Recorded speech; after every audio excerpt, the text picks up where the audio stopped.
Oh. Ano po yung isa po eh hindi na nakataste, talagang pumasok sa loob. Ayan. Nililinis niya yung loob nilang iskinita, yung sa may banda din sa lalagyan ng mga wire nito.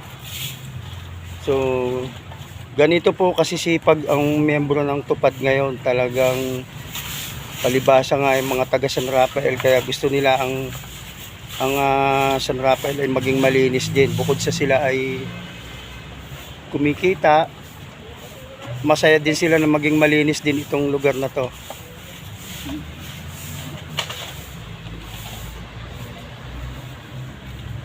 Kaya isa po ako sa natutuwa, si Kapitan Paloy at ang buong sanggunian ay natutuwa sa ganitong klase ng proyekto, kasi lalo na pag ang i-handle mo ay ganito kasi sipag. Bawal magtatapon sa dinadaanan, ha. Salamat po. Thank you po. Paalala lang po.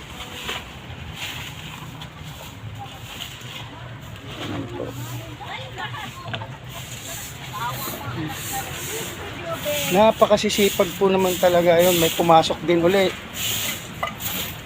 Ayun, sa loob. Sisipag. Dami yung mga dayak ka naman. Kung hindi kaya itapon ng diaper sa maayos, wag na mag-anak. Joke lang po, joke lang po. Biro lang po. Sana naman po nakikita ng mga dumadaan din maging magandang halimbawa po ito sa kaayusan ng paligid.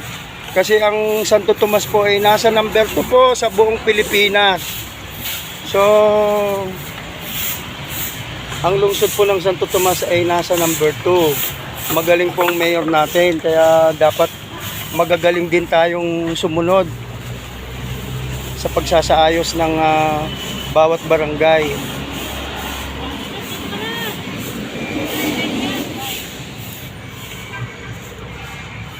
At bibihira din po ang ganitong klaseng umuupong kapitan, katulad ni Kapitan Dennis Payo Lombres.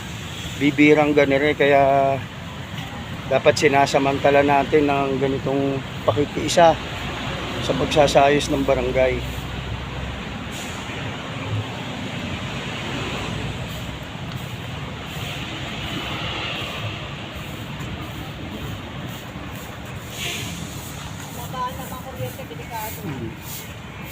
Okay.